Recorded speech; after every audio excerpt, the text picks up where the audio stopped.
میں تمہاری سابقہ بیوی سے ملا، وہ اپنے موجودہ شوہر کے ساتھ ایک خوشگوار زندگی گزار رہی ہے، البتہ مجھے گلینڈ کی موت کا سن کر دکھ ہوا۔ دفعتاً رالف کے چہرے کا رنگ بدلا اور اب ٹیلر نے کہا، تم لوگوں کو ایک اور کہانی سناتا ہوں، جانے دو۔ کچھ لوگ ایک ساتھ بولے، لیکن ٹیلر کی سنجیدگی دیکھ کر وہ سب خاموش ہو گئے۔ ٹیلر نے بولنا شروع کیا، ایک سراغ رساں کو کوئی شخص فون کر کے بتاتا ہے کہ اس نے اپنے پڑوسی کے گھر میں لڑنے جھگڑنے کی آواز سنی ہے۔ اتفاقاً سراغ رساں اسی علاقے میں تھا، لہٰذا وہ چند ہی منٹوں میں وہاں پہنچ گیا۔ فون کرنے والے شخص اسے اپنے پڑوسی کے فلیٹ میں لے گیا، لیکن اس کا دروازہ لاک تھا۔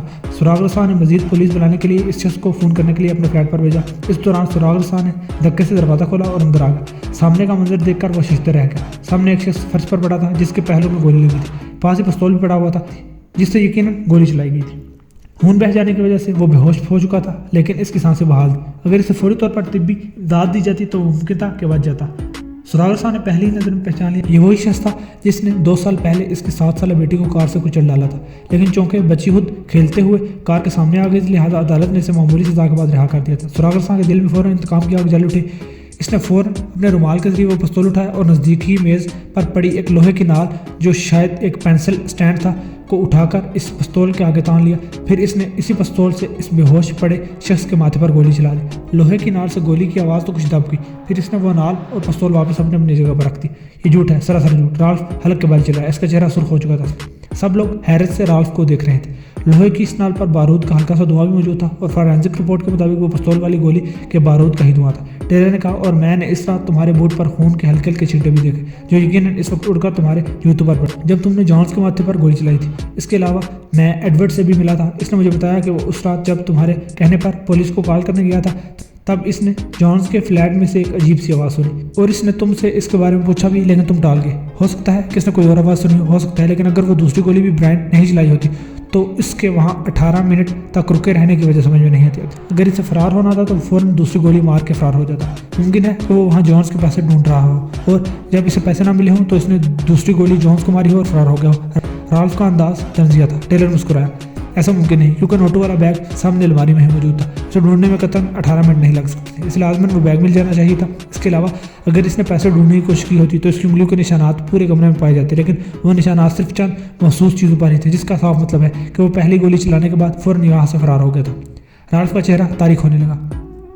جب ہیلی نے بتایا کہ برائن اس سے ملنا چاہتا ہے تو اس وقت بھی تم قدرے گھبرائے ہوئے تھے، کیونکہ اب تک دونوں گولیوں کا الزام برائن کے ساتھ تھا، اور اگر وہ پکڑا جاتا تو وہ ضرور یہ مدعا اٹھاتا کہ اس نے 2 نہیں بلکہ 1 گولی چلائی تھی، اور وہ بھی نادانستہ طور پر۔ اس دن ونگ روڈ پر جب وہ کانسٹیبل صورتحال معلوم کرنے وین سے اترا تو تم نے برائن کو پورا پلان سمجھا دیا کہ اسے کس طرح تمہارے ہاسٹل سے پستول اچک کر وہاں سے فرار ہونا ہے۔ وہ بیچارہ پہلے ہی ڈرا ہوا تھا اور آسانی سے تمہاری باتوں میں آ گیا، پھر جب وہ فرار ہوا تو تم نے اس پر گولی چلا دی، اور وہ بھی سر پر، تاکہ یہ قصہ ہی ختم ہو جائے۔ اس دن مجھے شدید حیرت ہوئی کہ تمہارے پاس 2 پستول کیوں کرتے، اور کوٹ کے اندر چھپائے ہوئے ہاسٹل میں رکھے پستول کا لوڈ کر کے بھی رکھنا سمجھ سے بالا تر ہے۔ تمہارا وہ پستول آلریڈی لوڈڈ تھا، حالانکہ ہم پولیس والے ایسا نہیں کرتے۔ رالف کے پاس کہنے کو کچھ نہیں تھا۔ مجھے تم سے ہمدردی ہے رالف، ایسا نہیں ہونا چاہیے تھا، ٹیلر نے تعصب بھرے لہجے میں کہا۔ بلا شبہ پہلی کہانی شاندار تھی، لیکن یہ حقیقت ہے کہ عدالت کہانیوں پر یقین نہیں رکھتی۔